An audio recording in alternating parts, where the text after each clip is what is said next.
many startups enter the market not only with a revolutionary and pure idea, but also with the right product. However, even this may not be enough to guarantee success. Hi, my name is Simon, and today I will be talking about 3 examples of revolutionary products which emerged without market research and after a while disappeared. Marketing without credible market research is like trying to shoot a target in the dark. The likelihood of blindly hitting this target are so remote that no reasonable person would hope to do it. And they certainly couldn't expect anyone to bet money on their chances of doing so. The fact is that there are many examples of revolutionary products and ideas that were never realized, at least not while their original creators were still in the game. These people, despite their creative originality, probably never considered 2 critical factors: time and location.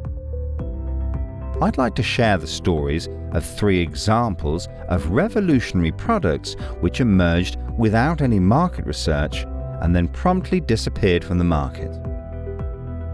The first electric kick scooter was invented not in the 21st century, but in the early 19th century by Arthur Hugo Cecil Gibson. The idea was revolutionary, and they named it Autoped, a memorable and unique name.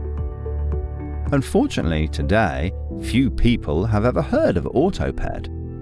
Autoped never became an international business or a huge corporation, as do many other of today's businesses that provide bold transport solutions.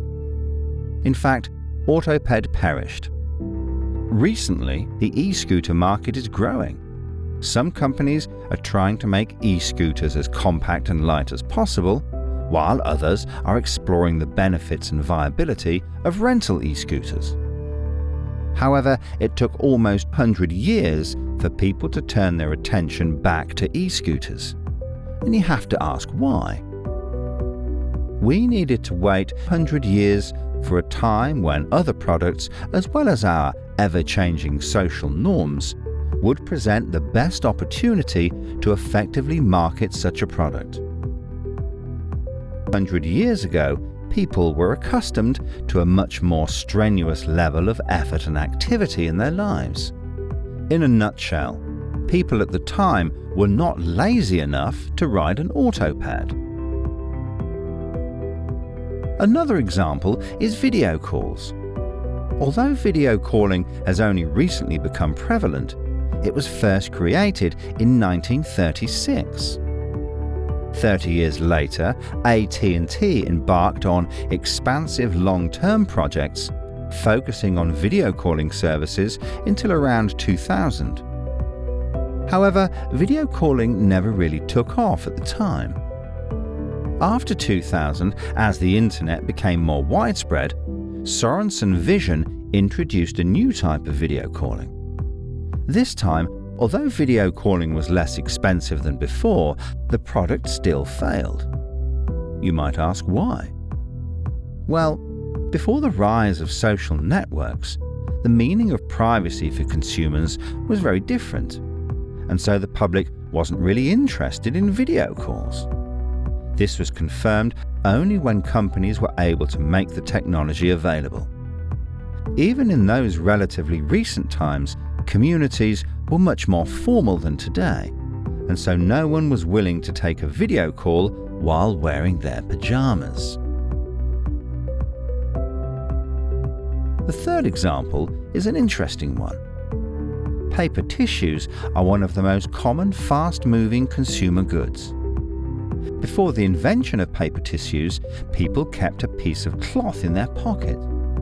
They dried the sweat on their foreheads and wiped their nose with the same handkerchief.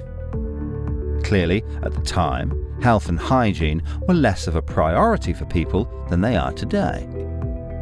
And so you'd probably be tempted to thank Kleenex for inventing the first paper tissues. However, the first paper tissues were made not in 1924 by Kleenex, but in 1894 by Gottlob Crumb. Gottlob Crumb introduced the first paper tissues in Schwaben, Germany. The company believed that this revolutionary product could reduce contagious diseases. The only problem was that the people of Schwaben were renowned for being economical. At the time, the people of Schwaben thought that discarding napkins after being used was a terrible waste, and so it was not welcome. Years later, the same product was released in the United States and was an immediate success.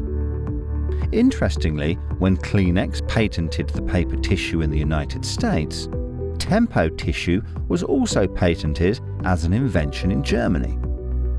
Tempo appeared just a few years after Gottlob Crumb, not far from Schwaben, but met quite a different fate.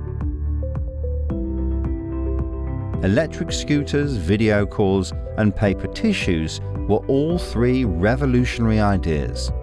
But what is important is that their early inventors were never able to lead the market. Do not underestimate the importance of marketing. Remember that only with the help of market research and marketing can the following critical questions be answered. When introducing new products to the market, what is the best place, the best time, and the best way?